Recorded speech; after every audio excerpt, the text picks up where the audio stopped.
So we're doing this deep dive into Malcolm X's life. And let me tell you, this autobiography, it's a wild ride right from the start. Oh, absolutely. The Autobiography of Malcolm X, it's not just some dry historical account. It's raw, it's personal, and it really gets into the heart of how this guy, facing all this racism and societal pressure, becomes this incredible force for change. Right. And what gets me is, even when he's a kid, you see these hints of the man he'll become. Like, take that time he lived with that white family, the Swerlins, after his dad died. They seemed decent enough, but something about the way they treated him always felt gauze off. Yeah, it's like a textbook case of subtle racism, Yeah. On the surface, everything looks hunky-dory. They're supporting him, pushing him to do well in school, but then, bam, you've got that story about the judge. The judge who was friends with the family. Exactly. And he's looking at young Malcolm like some prize animal. Talk about messed up. It just shows how even when things seem okay, this underlying bias can totally screw up any chance of genuine acceptance. Ugh, yeah. It makes you think about how often people are praised for just meeting, not even exceeding expectations because of their race. And Malcolm, he sensed that even as a kid. It's crazy how aware he was even back then. It's remarkable. And, that awareness, it really takes off when he encounters Black culture in Lansing and later in Boston. Right. Like he enters this whole new world. Totally. He's blown away by the zoot suits, the music, the slang, everything about it. Remember, this is a time when conformity is the name of the game, especially for Black Americans trying to make it in a segregated society. These expressions of style and culture, they were acts of defiance, man. A way of reclaiming their identity. It's not just the clothes and the music, though, right? I mean, he starts seeing interracial couples, something almost unthinkable where he came from. Absolutely. And that forces him to question all these rigid social norms he's internalized. Yeah, and it makes him curious about the complexities of race and relationships. Yeah, exactly. He's drawn to this unapologetic Blackness, right? This challenge to everything he's been told. It's the beginning of Malcolm X forging his own path, embracing an identity that doesn't need a permission slip from white society. And that path, it eventually leads him to become Detroit Red. Oh, yeah, Detroit Red. He ends up right in the thick of it in Harlem, working as a waiter at Small's Paradise. It's like he dove headfirst into this whole other world surrounded by these characters, right? And it's there that his education in racial dynamics gets real. You know what I mean? He's not just experiencing individual prejudice anymore. He's seeing the whole system at work, the lack of opportunities, the way people are pushed to the margins, forced to hustle just to survive. And those encounters with Sammy the Pimp and Jump Steady the Burglar Man, those are something else. They're like two sides of the same coin, right? Both products of a system that tells them they're only good for certain things. Exactly. And you can see how these encounters shape Malcolm's worldview. He's developing this incredible understanding of power dynamics, how race and class get all tangled up. But even more than that, he's learning to play the game, how to read people, how to handle himself in tough situations. It's like he's unconsciously building up the skills he'll need later as a leader.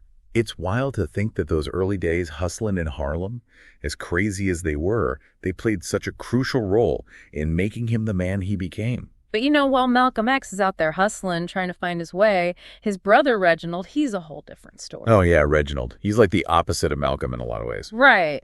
Like, this guy's cool as a cucumber. He's not chasing after white women or getting caught up in all the risky stuff. It really makes you think how two brothers from the same background can end up so different, It just goes to show you how much our experiences shape us, even within the same family. Reginald's more about finding his own lane, playing by the rules, even if he doesn't love them. While Malcolm, he's starting to question the whole damn game. And those questions, they kind of lead him down a dark path for a while, Like that whole thing with Sammy the Pimp almost shooting him after Malcolm hit Sandy's girlfriend. Talk about a wake-up call. Oh, yeah. That incident, it shattered everything for Malcolm. All that talk about loyalty and brotherhood, out the window. He realizes that even in the underworld, trust is a fragile thing. He starts pulling back from everyone, leaning more on Reginald, who he feels is the only one he can truly count on. But even that's not enough, Deep down, Malcolm's starting to see that the hustle, the money, the women, it's all a distraction. He's hitting a wall, man. He's seeing the limitations of trying to operate within a system that's rigged against him. And remember, he's already got this awareness of the hypocrisy, right? How white society's morals seem to change depending on who's breaking the rules. This whole thing with Sammy just confirms it for him. So he's basically searching for answers, for something more. And that's when his sister Hilda comes in. She introduces him to the Nation of Islam and the teachings of Elijah Muhammad.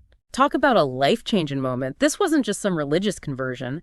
For Malcolm, it was a lifeline. Yeah, like finally, something makes sense. Exactly. Elijah Muhammad's message, it spoke directly to Malcolm's experiences, his anger, his desire for something better. Remember that part where he talks about struggling to pray at first? Yeah, like physically resisting it. That was Malcolm fighting his own demons, man. It was Detroit Red trying to hold on. But Elijah Muhammad's message, it gave him a new way to see the world. Absolutely. It wasn't about individual prejudice anymore. It was about a whole system designed to keep Black people down. And that resonated with Malcolm on a whole other level. He dove headfirst into the Nation of Islam, read everything he could, embraced their discipline, saw Elijah Muhammad as a savior almost. Yeah, and don't get it twisted, Malcolm wasn't just blindly following. He connected with the message of Black empowerment, but he brought his own experiences, his own intelligence to the table. Remember how he was nervous about public speaking at first? He got over that real quick, though. Right. He combined the nation's teachings with his own sharp mind, his way with words, and boom, he becomes this magnetic orator. One of the best. No doubt. And as he gets more attention, his platform grows. He's speaking at rallies, giving interviews, challenging the whole narrative about race in America. He becomes the voice of the Nation of Islam, reaching more and more people with his message. And he wasn't afraid to debate anyone either. Even found common ground with some unlikely allies, like that Professor Lincoln. Professor Lincoln, yeah. That showed that Malcolm was always searching for a deeper understanding. He was never afraid to challenge his own assumptions, to engage in real dialogue. It's like he always wanted to learn, to evolve. Mm-hmm. But then, just as things are blowing up for him, these rumors about Elijah Muhammad start to surface. Yeah, and they challenge everything Malcolm thought he knew about the nation, about Elijah Muhammad himself. Talk about a crisis of faith. I mean, this is the man he saw as a mentor, a guide. Imagine the turmoil. It throws Malcolm into this tailspin. But in a way, it forces him to confront the truth, even if it hurts. It's kind of like sometimes you got to fall apart to really find yourself, you know? Yeah. And for Malcolm X, that's what happens after the Nation of Islam. He goes on this pilgrimage to Mecca. And man, talk about a serious perspective shift. It's huge. I mean, picture this. Malcolm X, who's built his whole worldview around Black separatism, gets to Mecca and boom, he's surrounded by Muslims of every color, every background, all united by their faith. It's like this powerful reminder that we're all connected, you know, that there's something bigger than these categories we put people in. It's like that whole thing he always talked about the blue-eyed devils. That just gets shattered in Mecca. Totally. He sees firsthand that judging a whole group of people based on their race or whatever, it just doesn't hold up. In Mecca, he finds a sense of belonging he never had before. It's pretty amazing. And that experience, it changes everything for him. He comes back embracing Orthodox Islam, which is all about equality and unity, you know. Exactly. He moves away from that separatist idea and starts focusing on building coalitions. He realizes that the fight for justice, it's not just a Black thing or a white thing, it's a human thing. His whole outlook becomes global. He travels to Africa, connects with leaders and activists all over the diaspora. His message starts resonating with a much wider audience. What's amazing to me is how open he is to growth. He's not afraid to say, hey, I was wrong, or my thinking has evolved. That kind of honesty, it makes his message even more powerful. For sure. And when he gets back to the States, he's got this renewed sense of purpose. Starts the Organization of Afro-American Unity, which was all about uniting people of African descent worldwide. Totally different from where he started. And get this, he even starts to see eye to eye with some of those civil rights leaders he used to clash with. Really? Yeah. He realizes that they've got to work together, that there's room for different approaches. It's like he never stopped learning, never stopped growing, always challenging himself and the people around him. Which makes his assassination all the more tragic, you know? He had so much more to give, so much more to teach us. But even now, his words and his actions, they still resonate. They still inspire people to fight for what's right. Totally.